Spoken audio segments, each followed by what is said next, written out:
you did actually suffer a few injuries in your career. I know we don't really want to talk about it, but that knee injury in 2008 saw you out for quite a long time. Was it something like 18 months? Yeah, I I think mean, that. tough time that. Yeah, that was the time when I knew I had a few operations on my knee before that, but that was the up when I thought it's not going to happen for me now. I knew I was struggling to get back. I had two problems that time again. It was my knee injury I had, and then Kyle Walker coming behind me like a train. So I didn't really stand a chance. But what I did then is when I got back from the injury, I was sort of playing Monday, Tuesday, in and out of the team. But obviously, I got the two Kyles, Kyle Norton and Walker coming through. And football's like any walk of life. If everybody wants their spot and everybody doesn't want to be feel threatened to someone else. So sometimes when a younger kid does go up, you see a first team player, oh, he's not taking my jersey. Where I sort of knew I was on my way out then, and my knee was going, I was crocked.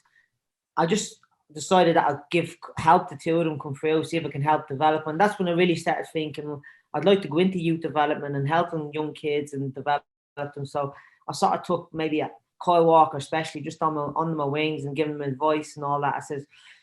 I used to say to him, listen, one day I'm going to be looking to you for advice. I'm going to be asking you what it's like playing at the top because you're going to have the career that much that I'm going to have. So hopefully I helped him ease in. He was going to have the career he had anyway, but no, it's all down to you. Yeah, well, yeah, hopefully I found it eased in, but yeah, he was a good lad. So that's when I first started thinking, look, my knee's gone. I've got two exciting, really good fullbacks coming in. Just help them along the way and develop and see how they get on. And that's when I started thinking maybe coaching might be for me. So how did that coaching role come about then? Well, when my knee totally went and my contract ran out, I'm not going to lie to you, I had, like any footballer, they can say what they want.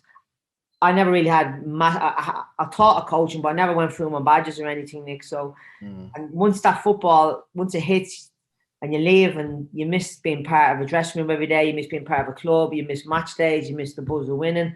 You also miss the losers because it's a trade-off. The highs of the wins are only as high as the feeling of the losses. So I went back to Ireland for a bit, spent a bit of time over there, wasn't doing much. And I just thought, well, I need to get my act together here. Just you hit a bit of a dip.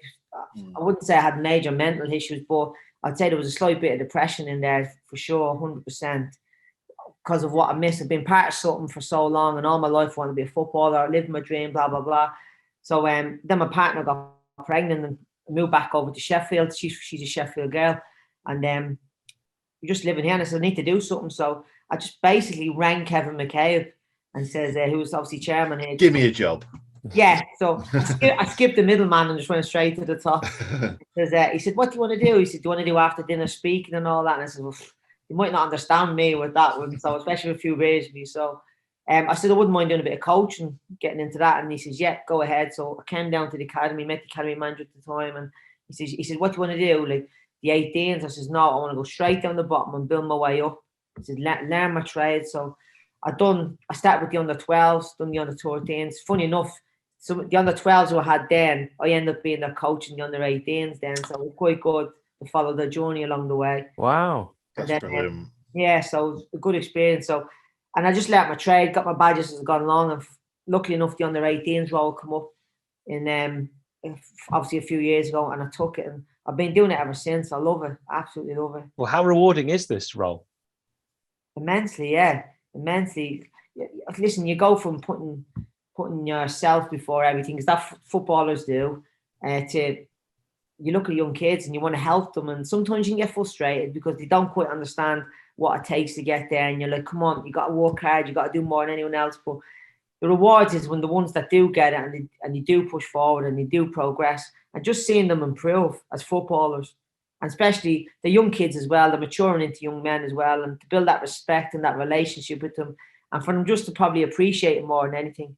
The kids of today have changed, but not the one thing that's not different between the kids today and the kids probably 20, 30 years ago is if they know you care, they're fine with you. Do you know what I mean? As long as they know that you actually care about them and you want them to do well. So it's similar like that now. I know social media and all out there, but it's so rewarding, and especially obviously you see lads making their debuts like Daniel Jebison last year when he scored against Everton. You got a few lads on the bench last year. Frankie Maguire, Willis Sula's been on the bench. Obviously, Zach Brunt, Kyron Gordon played this year.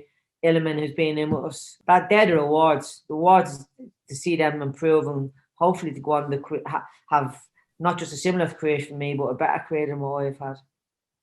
I think you've probably already touched on a lot of things, what you're about to say again, but what's the best part of the job that you're doing right now? Sometimes, though, for me, Nick, is we all want them to play for Sheffield United. You want them a career, but sometimes a kid that I've had to release and break the news to him and probably break his heart, if I see him on the road and he'd come up to me and he'd still thank me for everything I've done for him, that's probably better than actually seeing a kid go on to play in the first team, because you get more rewards out of that, because I've had to hit that kid.